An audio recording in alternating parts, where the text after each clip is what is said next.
Believe it or not, Shimano Dura-Ace has been out now for about 4 years, and they've been dominating the market ever since. Since that, SRAM Red has come out and launched a ton of new product and also making a very versatile group set with either running a 2x12 or now they have their big Explorer group set 1x13, which we've seen pros utilize to run a 54 tooth front chainring and a massive 1046 cassette in the back with a 1x13 gearing. Also, on top of that, Campy came out swinging, making a true wireless group set in a 2x13 speed road group set. That is the first group set for a road specific group on the market in a 2x13 fully wireless.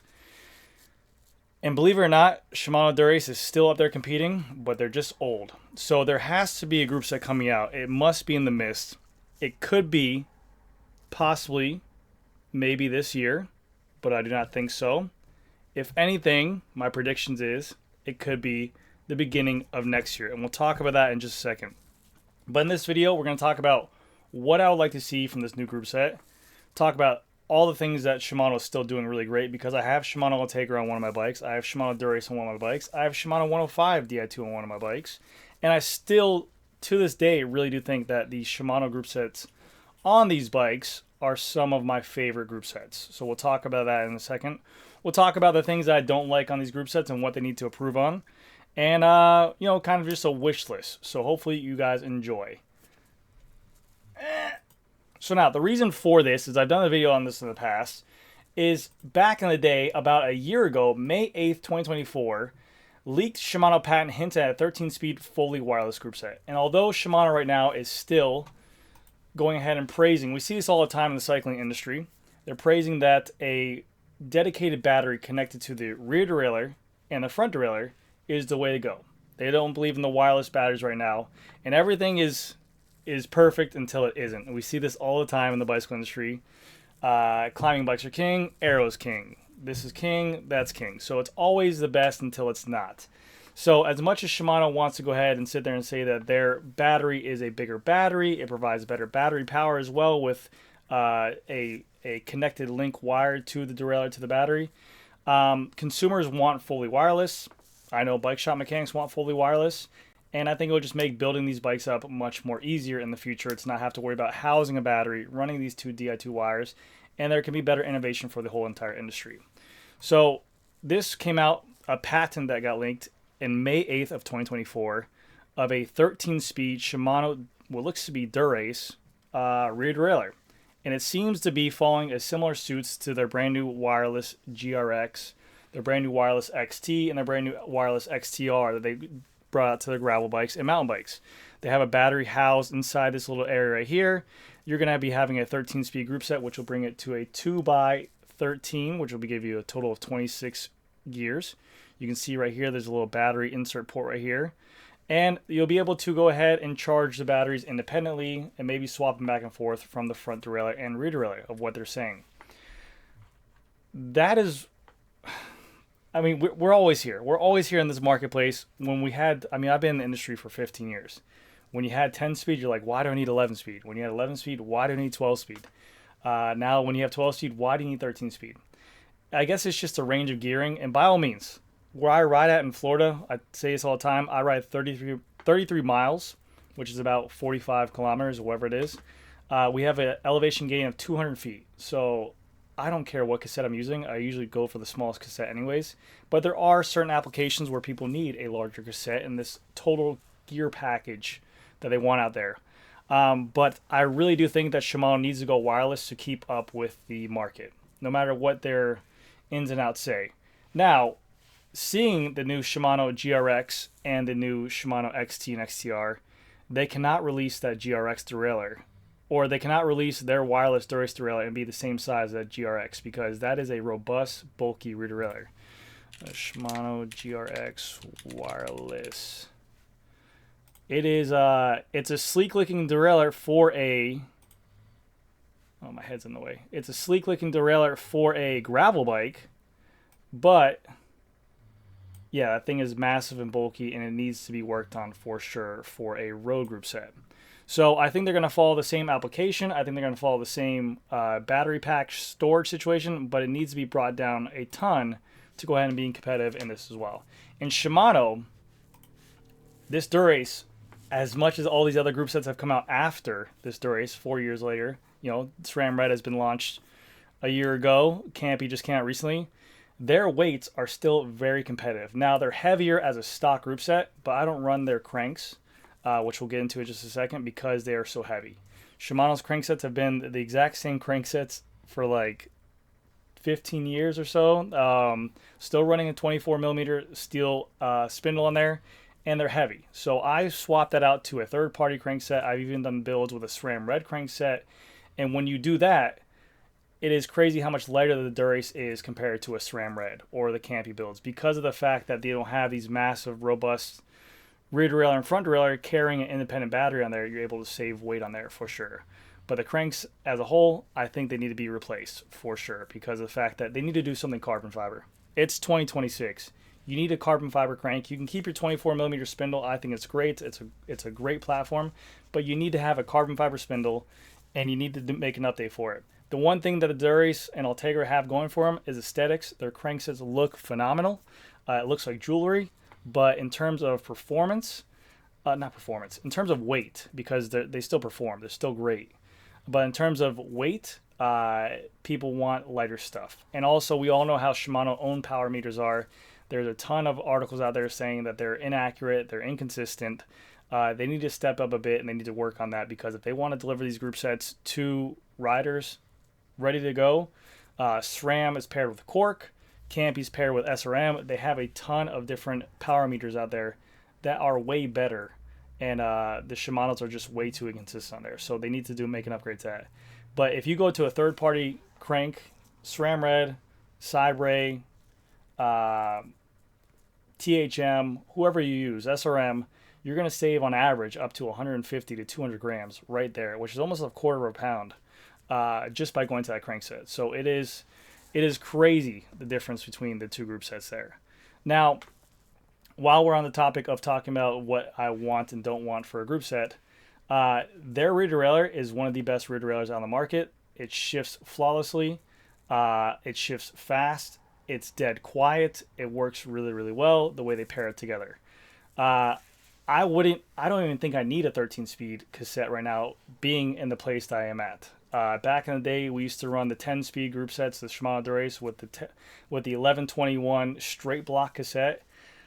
I would actually like that if they came out. I mean, everyone's talking about make a wider gear range where it's always there.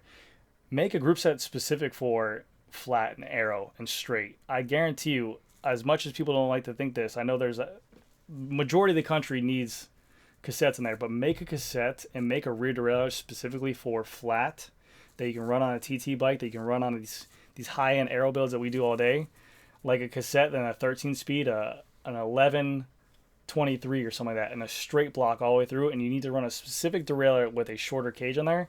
I think it would be a badass application, and you see so many of it, because you guys would be pretty amazed by how much Florida has in terms of buying power. And a lot of these places that have these high-end customers, like Florida, Texas, Singapore, there's a lot of flat areas that have a lot of high-end customers that build out these crazy aero bikes to the fullest. So I would like to see a company like Shimano or whoever make a more dedicated smaller range cassette. I right now currently run a 1125 on my bike. That's a custom-made off-brand cassette, but I would like to see a different option of it. Right now, currently, Shimano Dura-Ace has an 1130 cassette, an 1134 cassette. You can get a 1136 cassette, but only in the 105 variant, and it only works with a 105 Di2 derailleur. So right then and there, at this current group set, SRAM has them beat by a lot in terms of gear range. I mean, SRAM has a ton of different cassette options. There's a reason why right now the UCI is even considering banning SRAM's gearing and making it limitations to 54, because of the fact that how many gear ratios you can run on SRAM. You can run a 56 in the top, you can run a 1036 in the back, you can run a 1033, you can run a 1028, you can run a 1046 if you have a UDH hanger on there. And then you have so many different chain rings from a 56 on the SRAM all the way down to like a 46. So there's a ton of different chainring options and cassette options that you can pair with, whereas Shimano really is limited to 2 cassettes for their high-end derailleurs, 1130 and 1134, and their chainring options are a 5034, a 5236, and a 5441. So they need to come out a little bit more with the cassette range options and also their chainring options as well. But yeah, they did a phenomenal job. And also with the disc brake calipers here, everyone, I think, not everyone, but I think majority of people will say that Shimano has great brakes. And it's not because of modulation. It's just that they always have the same feeling of you squeeze the brakes, you hit a wall. And people like that. They like knowing that they have a strong braking power there, a strong braking force. They use a mineral oil compared to a dot fluid like SRAM does. And they like the ease of how it is to bleed and how it is to maintenance. The mineral oil isn't as corrosive as a dot fluid in there. They also opened up the disc brake calipers by 10% more from the previous generation group set to make it for less disc brake rub.